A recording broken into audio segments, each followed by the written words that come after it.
地方风景真不错。我想好了，等我告老还乡之后，我就在这儿种几垄菜，再养一些鸡鸭。还要养鸡养鸭？那这味道该多重？味道重，那当然是你来清理了。那还是让执剑执墨来吧。执墨？执墨可不行啊。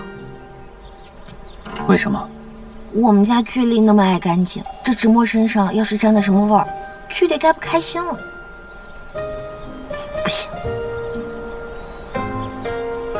那就只有辛苦指教。我看可以。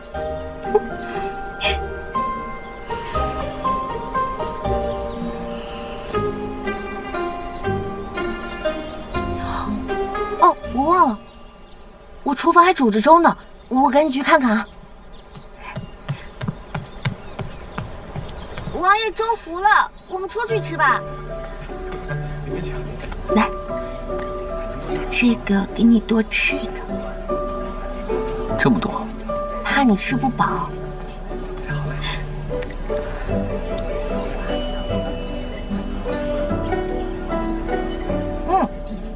好喝。来，多吃一点。哎，藕好吃。哎呦，你俩可真恩爱呀！一看呐，就是一对新婚不久的夫妻吧？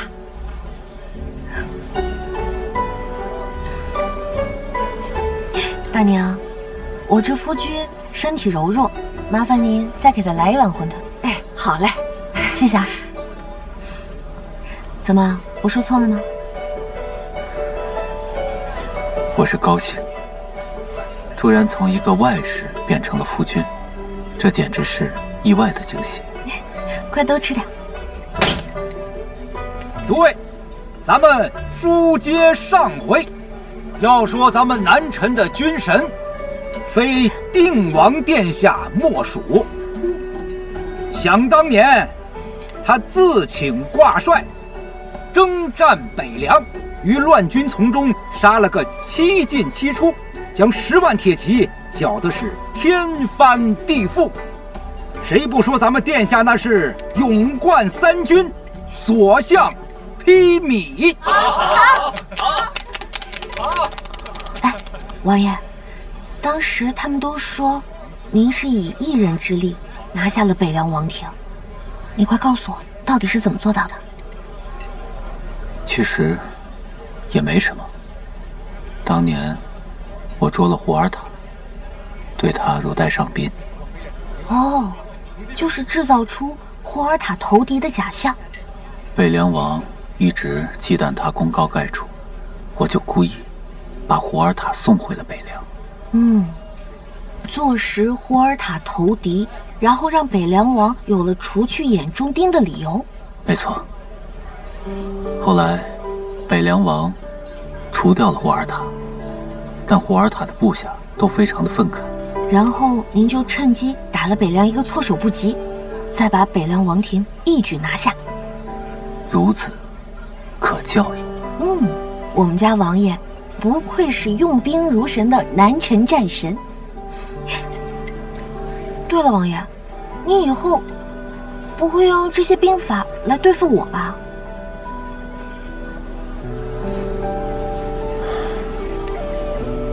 为夫我柔弱不能自理，怎么敢呢？快多吃点，多吃点就不柔弱了。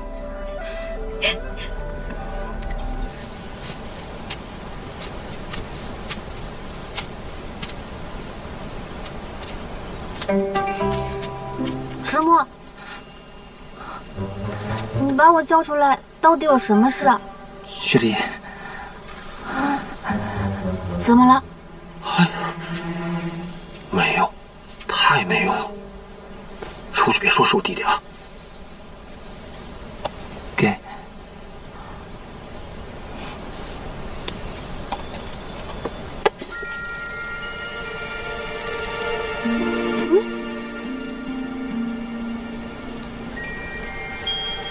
木瓜做的。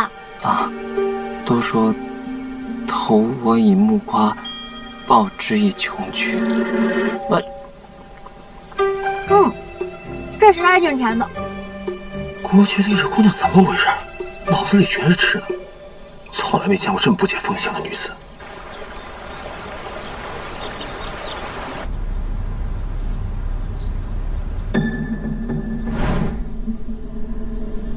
他们都是因你而死。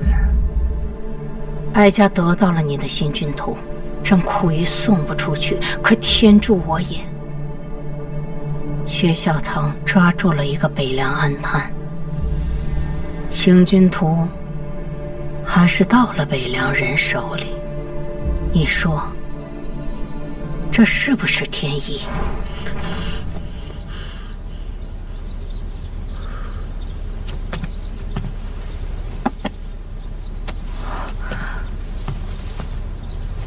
怎么出了这么多汗？没事吧？我刚刚又梦到宫变那日的情形。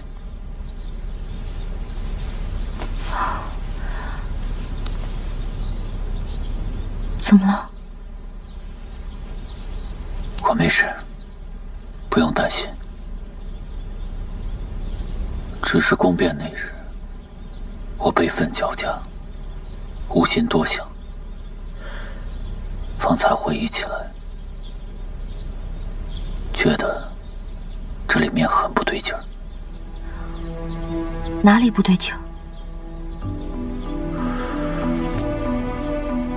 太皇太后曾说过，她得到了行军图之后，却送不出去。刚好那个时候，薛孝堂在军中抓住了北凉的奸细。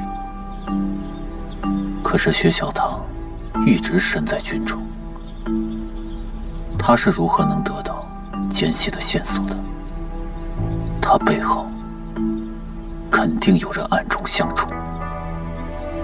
所以说，车马河之败的幕后黑手不止太皇太后一人，不只是车马河之败，还有偷换遗诏，这其中肯定是有人作梗。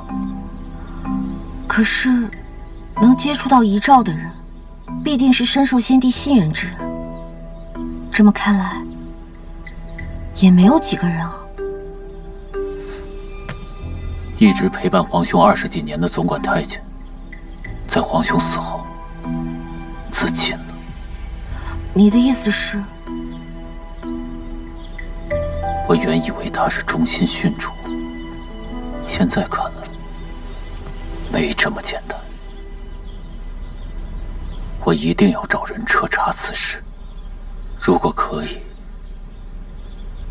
我真想与你一起归隐在此，直至白头。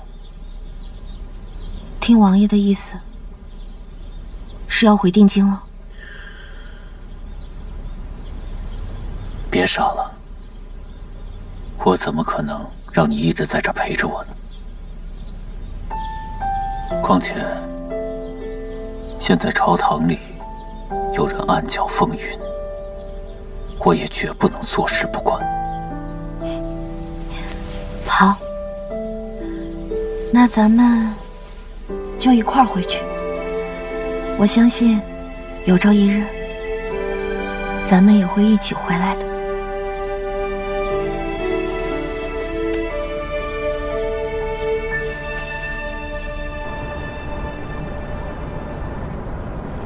陛下，这是工部孙尚书呈上来的折子。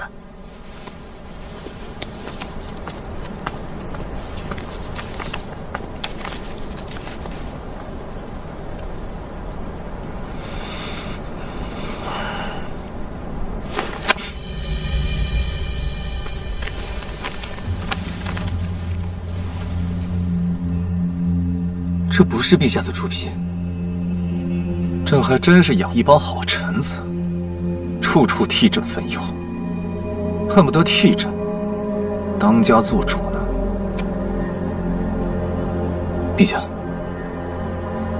世家恩义本就是朝廷的恩泽，但日子久了，这恩典在他们的心中倒成了应得之物，就好比威风惯了的狐狸，竟忘了究竟是仰仗着谁的威势。这帮蠹虫已经占据了朝廷的半壁江山，若朕再不做点什么，怕是连这南辰也要被处分。朕已经让人梳理出了世家恩印官员的冗官名单，这几日便会下发之令，正式开始裁撤恩印冗官。陛下，恩印官乃是开国皇帝赐予世家的荣耀，此举不合礼法，有违历代先皇的教导。臣恐怕陛下会在天下人眼中背上背祖忘宗的罪名啊！周大人怎的如此偏激？陛下要裁撤的明明是恩印冗官，周大人却想一口气把恩印官都给撤。这里没有你说话的份儿。没有沈惊鸿说话的份儿，那有朕说话的份儿吗？陛下说笑了。那朕便直说了。朝廷没有闲钱去养一群尸位素餐的废物。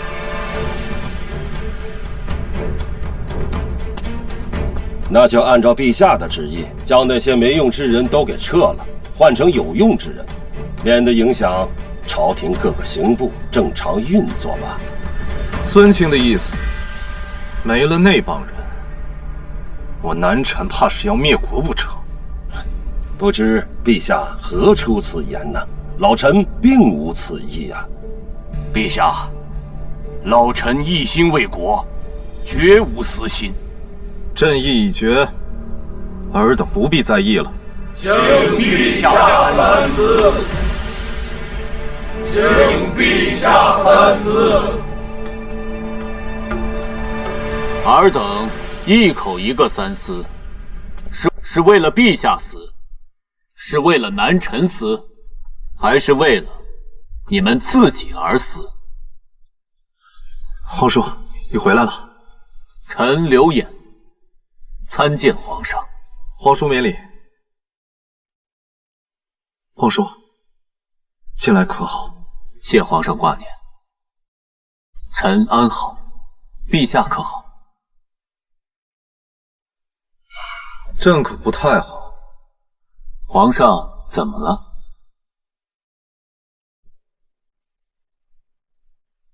有人要当朕的家，做朕的主，朕简直是食不知味，夜不能寐，又如何能好？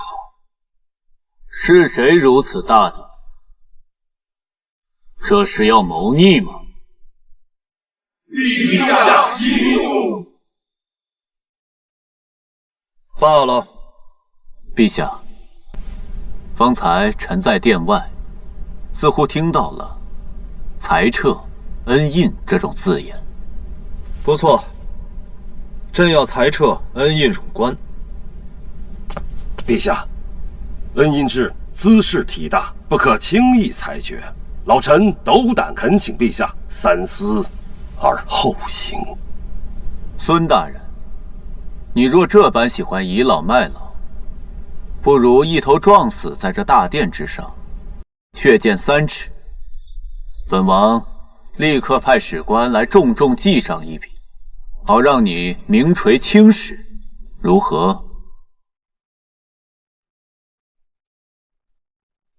周大人，你年纪也不小了，如果本王没有记错的话，再过2年，你便要致仕了。可惜你还不如孙大人，好歹孙大人家里还有一个榜眼出身的儿子，可你呢？你的子侄中没有一个是成器的，眼看着就要人走茶凉了，所以你拼死也不能让陛下废除恩印。本王说的对吗？既然你2位如此不赞同裁撤冗员，那现在国库银两不足，入不敷出的部分，要不你们2家自己补上。要不将你们的亲族、门客的官职全都裁撤了，省下来的俸禄来供养这些冗员。你们2选1吧。定王殿下，你这简直是本王怎么了？是无耻，还是无赖？这可是您自己说的。陛下，老臣左思右想，觉得这冗员确实百弊丛生。陛下，老臣附议。表面上凛然大义，这心里却全是私心算计，还真是朕的好臣子啊！不止冗员一则，真正耗空国库的，乃是恩印。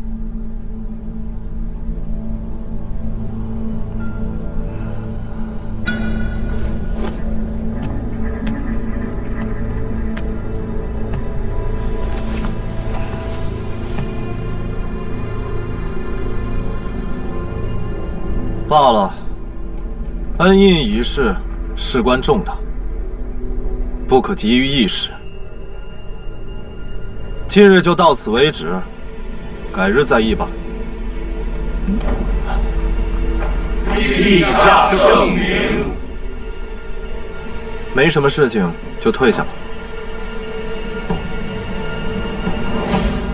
皇叔刚才为什么要拦着朕？我们好不容易压倒他们一回，为什么不趁热打铁，一鼓作气？就算不能大动干戈，那也能杀只鸡，煞煞他们的威风才行。陛下，您刚刚登基，当先稳固朝政，要削弱世家的羽翼，不宜操之过急啊。毕竟世家的势力树大根深，若此时我们大刀阔斧地对他们行动，只怕会引来更强烈的反击，对朝堂和社稷不宜。话虽如此，但这世家不得不除。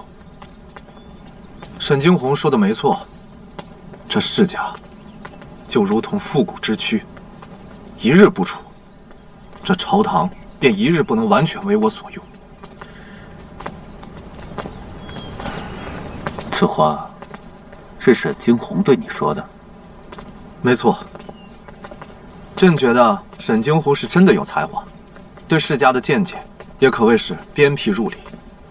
哎，对了，穆中华之前来找过朕，说皇叔你欠了他什么债？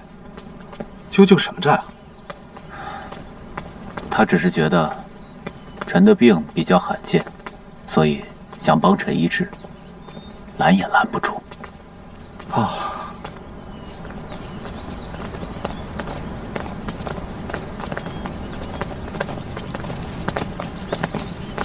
皇叔回来了，皇叔身体可好？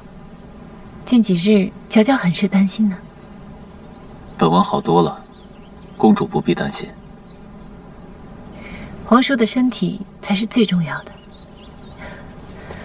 皇祖母现在身体欠安，父皇一定希望您跟皇祖母多保重身体。公主这些天照顾太皇太后辛苦了，你好好休息吧，别累坏了身子。是，那皎皎就不打扰皇叔去看望皇祖母了。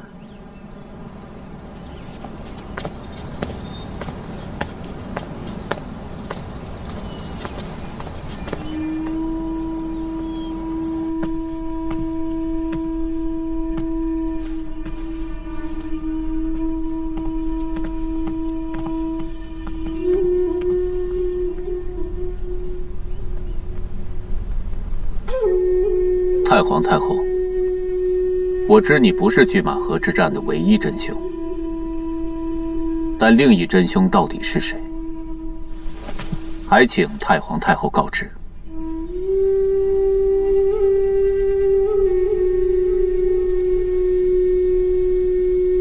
请太皇太后赐教。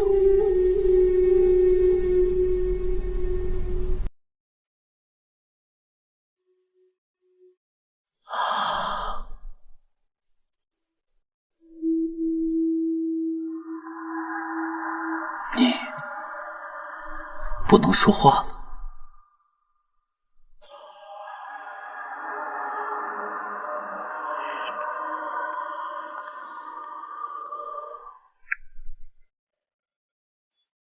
若太皇太后不能说话，那就请你写下来。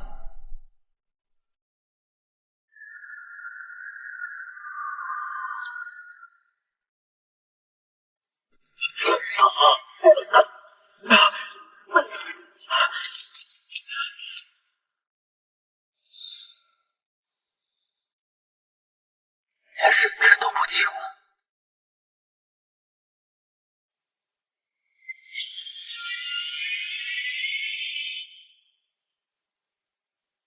公主，帝王出来了。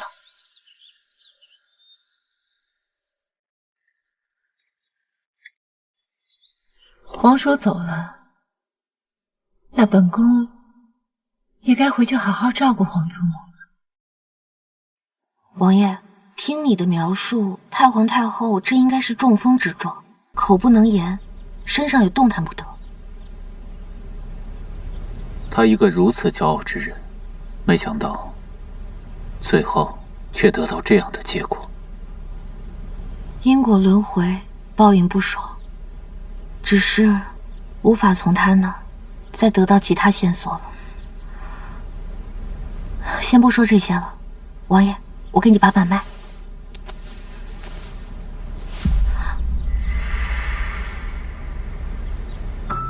这是被谁咬了？这是太皇太后咬的，当时她已神志不清。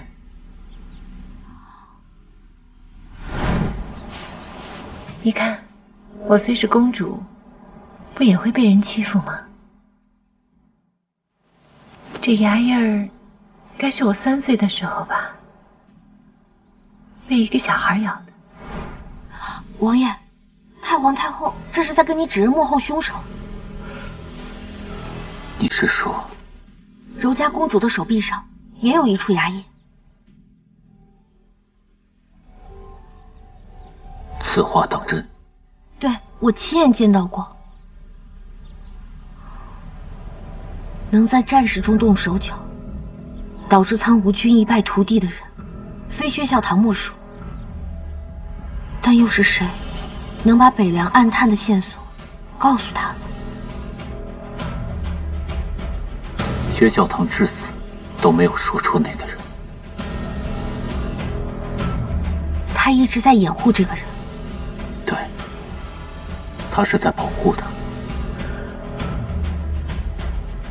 能让薛孝堂舍身相护的人，除了柔家，就没有别人了。薛孝堂之死，只能是柔家公主出的手。我还一直以为他对薛孝堂是情深意重，真没想到。进来。王爷，穆大人。贺新，调查有何发现？大总管名为李瑞生，父母早逝，年少之时便净身入宫，被分配到东宫，之后一直跟随在先帝左右。他孤家寡人了大半辈子，唯一一个例外，便是一名叫杏儿的宫女。他们2人是同乡，又同在东宫做事，一直是相互扶持的，关系亲厚。那柔家公主跟这个杏儿，杏儿正是柔家公主的生母。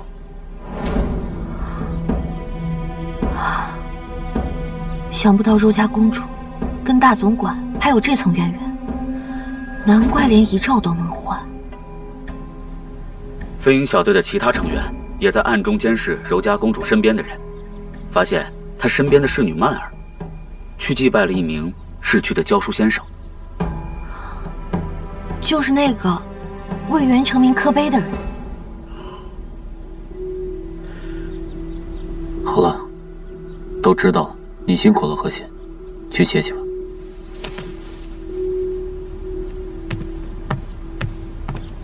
如此，袁成明的空冢和云响月的死，都是出自他的手笔。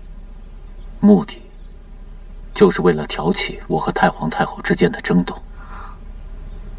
我突然想到，沈惊鸿也那么爱慕于他，会不会也被他利用啊？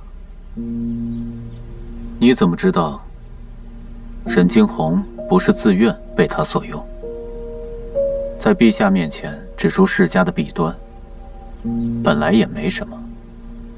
可是他在朝堂上言辞激进，有煽风点火之嫌，这对刚刚登基、根基未稳的新帝来说，如此冒进，是百害无一利。希望他不要剥削小唐的后尘。